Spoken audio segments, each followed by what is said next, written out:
This is what Spider-Man looks like in the Age of Revelation. Like, he's got some like weird looking arms, like he's ET or something. He looks like this because he has to take radioactive treatments to fight against the X virus so he doesn't become a mutant. By the way, he's dating Cecilia Reyes in the Age of Revelation timeline now.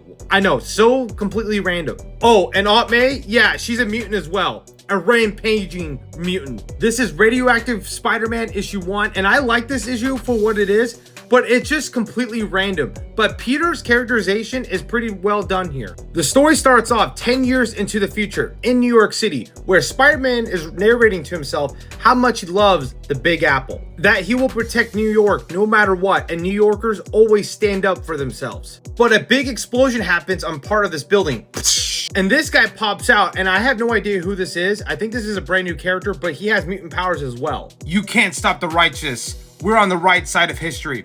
Fellow mutants, we are the future. We are... Oh shit. These cops, which are people are saying that this is Orcus, the new Orcus, which they are mutants as well, but they're trying to take down mutants in the Age of Revelation. Kind of weird. But when they start fighting the new fire guy, Spider-Man comes in and starts webbing him. Guys, relax. It's way too early for a public execution. I haven't even had a sip of my mutated coffee yet. Spider-Man, damn it, all units converge on Park Avenue now.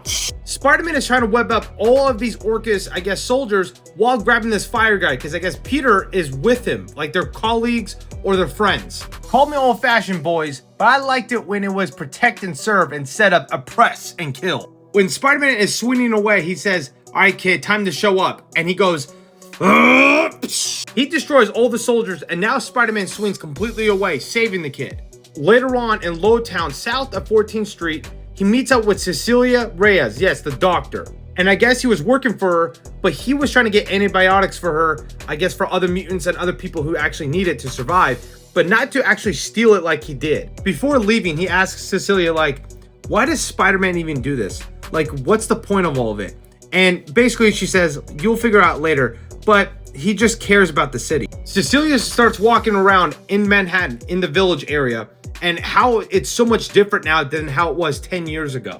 We don't call it the Village anymore because second only to the resilience, New Yorkers excel at giving dumb nicknames to neighborhoods. High Side enjoys the favor of Revelation, resources, and the population of pure mutants. Lowtown is everything else, good and bad. It feels like home, while we see Cecilia walking through the subway tunnels. And Peter's taking a damn shower with like ET arms. And he's like, hey, Cecilia, the kid wants to be an X-Man, a good X-Man. She kind of gets pissed saying that you didn't tell me you were back in town. And they start kissing and making out like, I guess they're dating? But I guess Cecilia has been working with Peter since the X-Virus started 10 years ago. And to fight against the X-Virus, the radiation, I guess, fights the X gene. Didn't know that. And so Peter takes this radiation treatment every few weeks or so, and that's why he's got these big ass arms, but it's well needed because if not, he'll turn himself into a raging mutant. But every time he takes this treatment, he starts bleeding like everywhere in his nose, eyes, and he can't really fight. He has to take a couple days off or like a day off. But an alarm goes off. One of Cecilia's laboratories outside the island has been triggered, an alarm. And so Peter's like, Cecilia, I gotta go. I can't let this happen. Formerly the Manhattan Bridge, we see these guys, I guess, working for Revelation or just pure mutants who want to get this from the laboratory. And supposedly it's Mr. Sinister's legacy from all those years ago. We don't know what it was at this time. Peter comes in to stop him. The big package though falls on top of this mutant. Oh my God, did you guys cut the power? Why did you guys do that? You don't get to question us, bub.